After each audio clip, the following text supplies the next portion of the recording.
do you see the series, the sanctioning body for Fast Track Companies International? But not only that, just racing itself heading after we finally get ready to head back to the racetrack. It's taken a toll on everybody. I mean, a lot of the race teams, they rely on jobs that they may not be able to go to right now. Obviously, there's some people out there that are considered essential workers and that they're still going to work and everything, but it can take a toll on some race teams. It's going to take a toll on the small businesses that support a lot of those race teams. And so it's got a snowball effect kind of to everybody. Obviously, as a sanctioning body, if we're not racing, it's hard for us to make income. And we're just trying to weather the storm, and that's why we're really being proactive with the programs that are out there through the SBA and lending a helping hand out to really anybody in the industry that wants to reach out. We're more than willing to work with them. But it's hard for everybody because really we don't know what tomorrow is going to bring. We don't know what a month from now looks like. And you see different reports of different things, and you've got two very wildly different opinions out there, and the truth's somewhere in there in the middle. But until we really see we're able to get large gatherings back together, it's hard to say how much of a toll it's going to take on the sport as a whole, because the longer this goes on, the bigger of a toll, the bigger of an impact it's going to have. But I know that when those gates swing open, that all of us, as much as and as passionate as we are about this sport, when those gates swing open, everybody's going to be ready to rock and roll. And I think we're going to have some tremendous racing and in front of absolutely packed grandstands. We are live on the April 15th edition of the Full Throttle podcast. Tomorrow, 12 o'clock. This is, of course, Red Clay Life. We are talking with DJ Irvine, or DJ Irvine of Fast Track Companies International. For the longest time, I used to call him Irvine, but it's Irvine, DJ Irvine of Fast Track Companies International, and Fast Track and Ultimate. And in addition to that, DJ, we have Fast Track in the Southeast, the Mid-Ohio Valley. We also have the Ultimate Southeast, Ultimate Northeast, Ultimate Mid-Ohio Valley, Ultimate Heart of America, and the Ultimate Deep South. And it's got to really suck, because we really were going to have some awesome 2020 racing season schedule to kick off this new decade of racing, a decade of speed for the Ultimate Super Late Model Series in their 10th year and the 17th consecutive year of the nation's first premier Pro Late Model Series in the country. And then everything comes to a halt right after the race at North Georgia Speedway. However, were you glad that we were able to get that race in less than a month ago at Chatsworth, Georgia? Yeah, I was. And congratulations to Donald McIntosh, who's currently leading the points in the Ultimate Southeast, and also on his victory down there at North Georgia Speedway. It was a great race, very fast racetrack out there. Top three guys in qualifying, broke the track record. And it was a great race. It was great to be out there, hear the sound of the motor, the smell of the race fuel, and everybody just happy to be back at the racetrack. And little did we know that just a week later that everything would kind of come to just a screeching halt. But it was great to get out there, and was a good taste of, I think, what the 2020 season is going to bring. You got Tyler Millwood coming back to the Ultimate Super Late Model Series, the 2017 champion, to try to stop Zach Mitchell's quest back-to-back champion with the Ultimate Super Late Model Series. And so seeing those two, I think we're going to have a great season watching those two battle for the point lead, and all the guys that joined up as members there at North Georgia. And so I'm really looking forward to getting this season going. You've got three 20,000-win races on the schedule with the King of the Commonwealth and USA 100 at Virginia Motor Speedway, and, of course, the Butterball at Richmond Raceway, $20,059 to win again this year. Another 2-day show. Tyler Carpenter took the victory home in that last year. But then also on the Fast Track side, you've got the $51,000 to win Fast Track World Championship. Fast Track returning to Charlotte Motor Speedway, Memorial Day weekend. And, of course, going back to Princeton, Tyler County, a brand new track, Ohio Valley Speedway. And we launched the brand new Fast Track Racing Series Northeast Tour. With Hagerstown, Latrobe, Roaring Knob, Mercer, Tyler County, and all those up there. And that was set to be a great tour this year, coming out the gate with a $5,001 point fund for those guys, and was really looking forward to getting that going. Kind of came to a screeching halt. Right now, the opener should be May 2nd, Hagerstown. So looking forward to that, hoping we're going to be able to get that in. But, as I said earlier, it's just kind of a sit and wait kind of game. And that's really frustrating for everybody. And if everybody's like me, I'm a avid sports fan. I love all kinds of sports, including motorsports. And everybody needs to check on their sports-loving friends right now. We're not okay. Yeah, I think definitely withdrawals have settled in. This is my 31st day quarantined.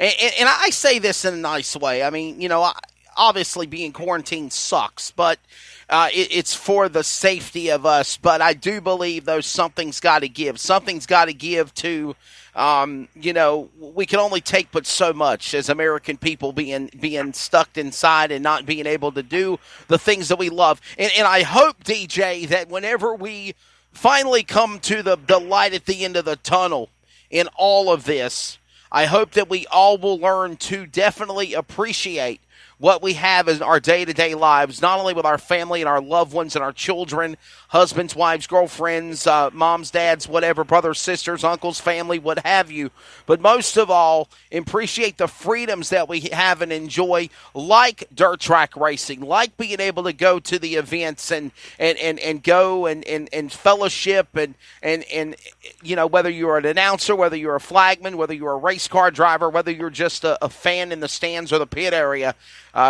Take in that smell of burning rubber, fresh racing fuel from VP, and knowing that you're proud to be an American to be able to experience that.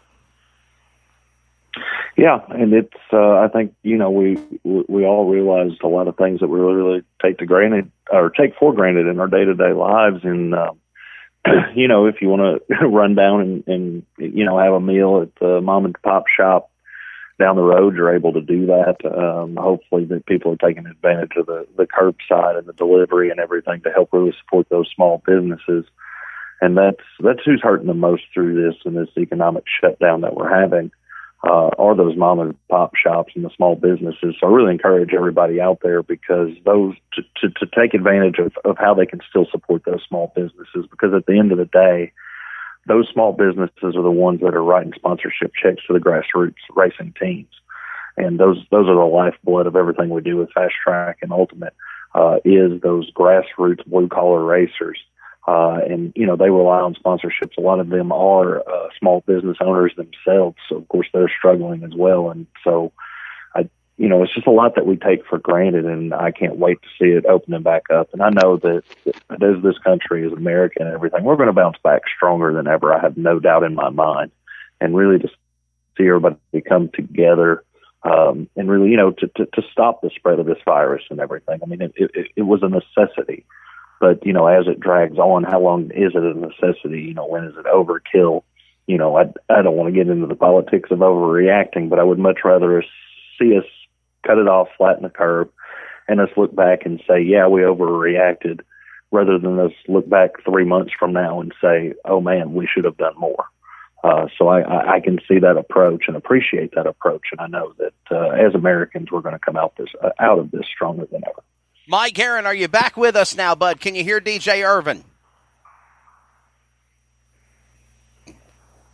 Yeah, Mike went away again. Oh, my goodness. I think Mike's out in the sticks somewhere in Ringgold, Georgia, or Cleveland, Tennessee, so he's lost his internet signal or something. So that's something we'll have to fix. If there's any questions fan-wise for DJ Irvine, the more than welcome to. Hello to Bumper Jack Craig. He's in the house from Friendship Motor Speedway. And by the way, speaking of that, DJ, we should have been having the winner of the 17th season for Fast Track Companies International on the program from Saturday night at Friendship Speedway in Elkin, North Carolina. Of course, getting ready for the Great American Race, the third edition at the new America's Baddest Bull Ring, Tyler County Speedway. They've done a phenomenal job with the Hometown Racing Association, putting in brand new grandstands, metal bleachers, immaculate right down the front straightaway. I know that when they do the Mega 100, the Hillbilly 100 weekend, and so much more, the fans are looking forward to those events. Is there a process possibly in looking to reschedule these first two Fast Track events, and not to mention probably almost 8 races on the Ultimate Sanction schedule, too, for 2020, already missed because of the coronavirus? Yeah, there's definitely already been talks, but as I said earlier, I think it's a little premature to sit here and try to say, okay, we're going to make it up 2 weeks from now, we're going to make it up a month from now, and of course, we already had races in a lot of things, and we're going to have to condense a 8 month schedule down into 4, 5, 6 months. So. It's going to be difficult, and definitely we're not the only sanctioning body and the only series out there, and everybody's going to have to really be on their P's and Q's here to not schedule on top of each other. It's going to be very difficult to do, and it's not going to be a small undertaking for any of us. But I think we're all going to do our best job to get every single one of these races that we can feasibly get rescheduled. I think naturally you're going to end up losing some dates through this. I think we're going to run out of weekends. And man, has it just killed me, because I have sat here every single weekend, and at least down here in Georgia, it has been absolutely beautiful. Doesn't that suck? Doesn't it suck, DJ? It seems like this time last year, we were just begging for it to stop raining, and this year it's just absolutely beautiful, and it's just unreal. Yeah, I was going to say it almost seems like we can't catch a break. I don't know who the motorsports industry ticked off, but we definitely ticked somebody off last year. I was going to say that, my friend. It seems like, we start racing season, and it seems like an old man weather wanted to get us every race of the season last year, and we literally lost almost 2.5 months of racing because of weather, and now we're all cooped up at home except for the essential workers. And by the way, if you're essential, my dad's a truck driver. I know there's other people that work in the hospital, the medical field, fire, rescue, police, the teachers that are working from home to educate our students from home, the daycare workers, so many people that are essential. If you are, thank you for what you continue to do to keep America running, especially during these trying times. But DJ, yes, you're right. I mean, normally we're fighting weather, and we've been quarantined for the last month now, and it seems like the weather has been immaculate for perfect racing weather on Friday, Saturday, or Sunday for the 2020 start of the season. Yeah, it really has been, and it's heartbreaking that the weather's so good, because it's just been, like you said, perfect racing weather. Down here in Georgia, it's been mid-70s, not too cool in the evenings, and it would be perfect to have everybody out, the dirt flying and everything. And I can't wait to get this season started, and I wish I could sit here and tell everybody when that was going to be, but my crystal ball broke quite a long time ago.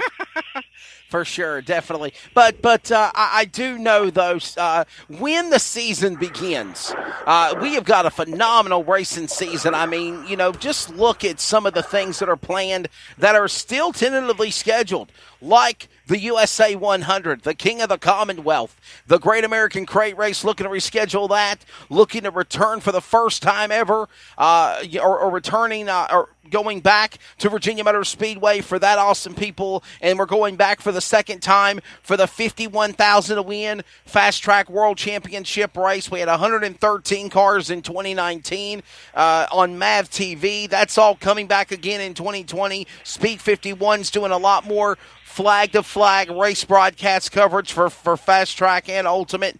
And let's go back to Fast Track Northeast. I was a part of it back in its day when it was, starting to go to the decline, and Stan finally said, look, we're going to step away from this thing. But what made the decision to go back to the Northeast with Fast Track again, DJ? Well, it was really a no-brainer. Ever since I've been here with Fast Track, going on 3 years here in June and July, I get calls all the time from drivers in the area, from some tracks and different things, asking, when's Fast Track coming back? And I'm excited to say that we are back. We're ready. Latrobe Speedway last year, thank you to Dennis Bates, who stepped up to be one of the first tracks in Pennsylvania to join in with us. Had a phenomenal car count, averaged between 14, 16 cars a week. First 7 races of the year, different winners. Was phenomenal racing up there, and looking forward to bringing tour racing up there to that. And it's something I think the drivers are excited about, and the fans are excited about, and certainly the tracks and the facilities are excited about too. Just everything that Fast Track does for them. We